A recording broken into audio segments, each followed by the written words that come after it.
And that's the thing, and this will be a conversation to have after Sunday. Even in the scenario where Newcastle don't make the Champions League, it's still been a really successful season. I don't know if that takes any pressure off at all. Probably not in the confines of St James's Park on Sunday afternoon. I don't think it does take the pressure off, because not only supporters but players will want to qualify for Champions League as well. It's a huge opportunity to play on the biggest stage, the biggest competition in European football, club-wise. So everybody wants to be involved in that. So the pressure is there. But look, they've played in pressure games before. Cup final was a pressure game, and that performance was magnificent. Playing another side from Liverpool at the weekend. But look, as I said earlier, if they go and perform the way that we've been performing at St James's in recent games, you would expect us to have too much. And that's Everton have had a really good run since David Moyes has come back in and taken over from them. Performance-wise, they haven't lost too many games, but I think they could well be without their first choice centre backs, so that's a bonus. But it doesn't matter who you're playing against, you've still got to go and you've got to do the job. Not worry about them, just go and concentrate on your own job. All they can do.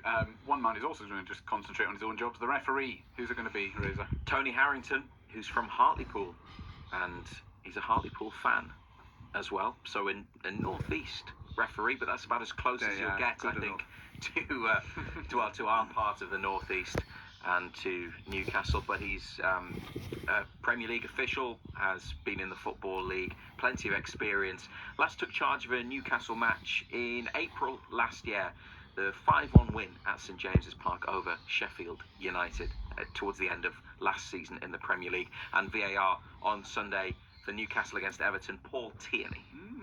I feel like it hasn't been Jared Gillett for a while now, even that. I think that's probably because we started pointing out how often it was Jared Gillett that they've decided to take him off Newcastle VAR duties for a few weeks. That's my theory, and I'm sticking to it. Anything else to mention, Razor? Alan Shearer has named his Premier League team of the season. Is it Newcastle?